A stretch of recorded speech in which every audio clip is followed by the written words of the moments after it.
principal no autismo é a incrível capacidade que o autista tem, né, de abrir mão da relação com o mundo externo. Tá? E a gente encontra esse mecanismo de defesa descrito por Freud, né, em 1925, quando ele fala das psicoses, né, em que ocorre uma ruptura da relação do ego com o mundo exterior. Claro que você estudando mais, vendo outros textos, você vendo a sua própria experiência, tendo experiência com psicoterapia, com psicótico e tudo, né? Você pode dizer que provavelmente essa ruptura ocorreu devido à maledicência, né? Que o mundo externo, né? A maldade, né? Com a qual o mundo externo trata essa criança que rompeu com esse mundo externo, tá?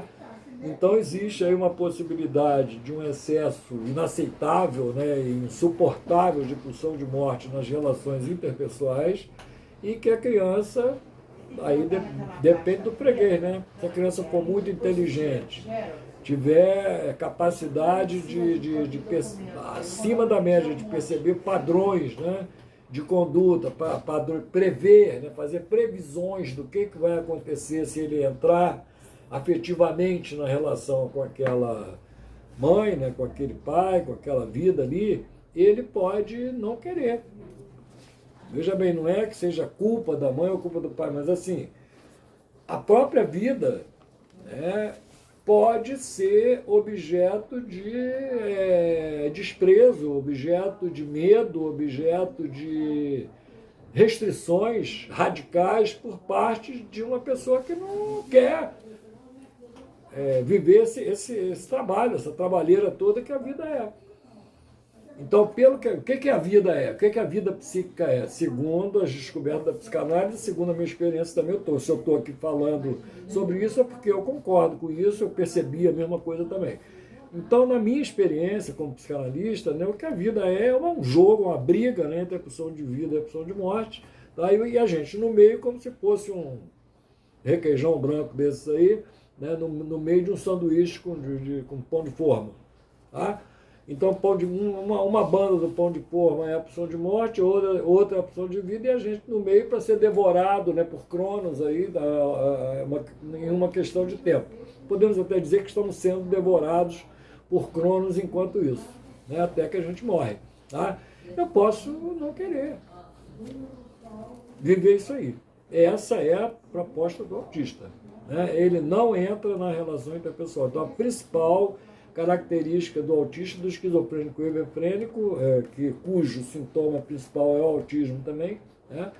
Então, na esquizofrenia hebefrênica e no autismo, o sujeito não quer se vincular com o mundo externo. Então, existe essa possibilidade. Não é atraente para ele viver essa vida aí. Aí tem várias explicações, quer dizer, se a mãe, por exemplo, não estiver presente, isso é mais um fator poderoso. A mãe está deprimida, a mãe não quer ser mãe, a mãe não sabe o que fazer, a mãe não está bem, a mãe está sendo maltratada de alguma maneira, a mãe está sendo sobrecarregada de alguma forma, não está preparada para aquela simbiose ali, que o Winnicott descreve, né, para ser uma mãe suficientemente boa, winnicottiana, né? Então, ninguém é obrigado a saber tudo, ainda mais quando não tem preparação nenhuma, né, por parte da educação emocional. Né? Tanto que um dos próximos livros que vão ser lançados, né, Psicanálise e Educação, já está pronto já há anos, né, e está sendo arrumado para ser lançado, em que a gente fala da cartilha psicopedagógica de Freud. Né? Então, essa cartilha psicopedagógica de Freud, que versa basicamente sobre o desenvolvimento emocional, desenvolvimento da inteligência emocional, né, e da capacidade de viver, né, construtivamente, com qualidade de vida, essa inteligência emocional ela é objeto de praticamente nenhum esforço educativo de orientação para que as pessoas possam ter filhos. Né? Por exemplo, você pode ser mãe, né? Sem nenhuma condição técnica para isso é uma temeridade, né? Uma temeridade colocar a menina, né, digamos assim, nessa situação. Então, realmente, ter filho com 15 anos, 16 anos, realmente é uma temeridade. Mesmo que seja com 30 anos, se não estiver preparada adequadamente, se não tiver noção, né, digamos assim, do que está em jogo, né, realmente é uma coisa bastante perigosa, né, e que é um prato feito, né, digamos assim, para fazer besteira, para agredir as pessoas, para atacar, né, o pai, para atacar a própria criança, como a gente vê por aí, infelizmente. Tá?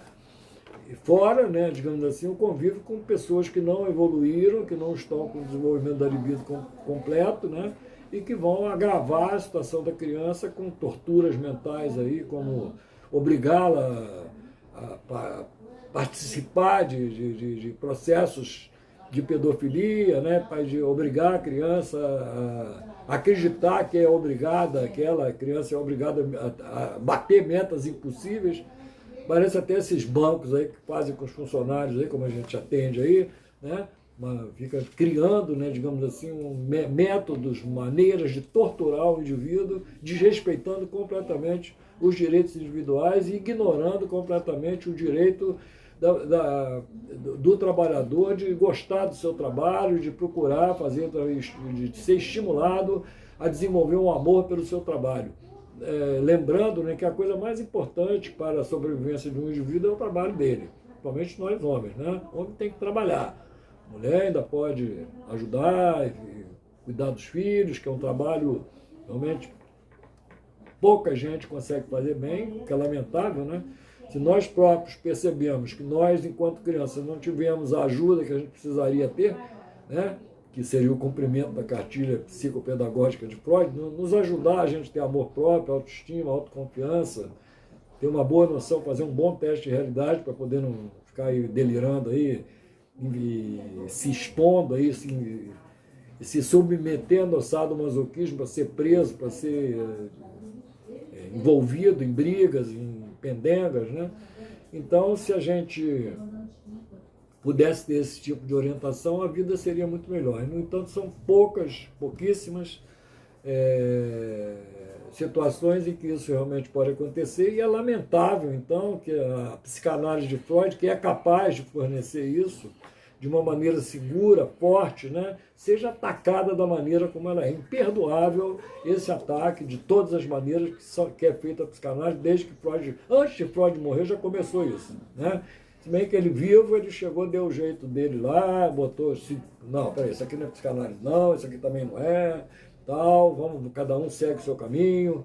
Então é isso basicamente que a gente está aqui também retomando, e que vamos ver os motivos disso nos trabalhos sobre resistência à psicanálise. Tá?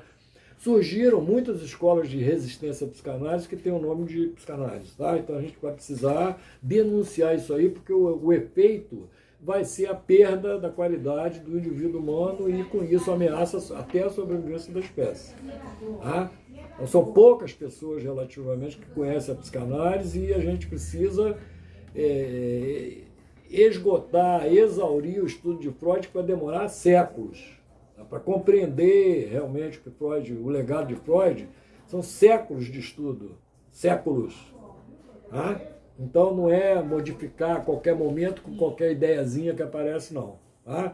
Nós vamos cobrar coerência dessas novas ditas propostas de modificação da psicanálise, de criar novos fundamentos para a psicanálise, como isso já é velho, já da época do Reichlin, do Jung, da escola de Zurique, né? E a gente já sabe dessas pendengas até pela própria participação do Freud. Então nós vamos cobrar que haja coerência, principalmente na conceituação psicanalítica. Aliás, essa foi a motivação para a escrita dos meus 10 livros sobre conceitos psicanalíticos. Tá? Nesse trabalho ficou um número de conceitos criados pela psicanálise, aproximadamente 10 conceitos. 300 conceitos. Tá? 300 conceitos psicanalíticos. 10 são fundamentais. 10 são insubstituíveis. Sem esses conceitos, como transferência, resistência, né? Sentimento inconsciente de culpa, né? Sentimento inconsciente de culpa. Então, esses conceitos são psicanalíticos e são imutáveis, não tem como fazer psicanálise sem usar, sem discutir, né, esses conceitos. Tá? Então, não é só varre para debaixo da pele, isso aqui não é importante, porque eu quero que não seja. Então, aí realmente não vai dar. Tá bom? Então é isso basicamente que a gente teria para falar hoje.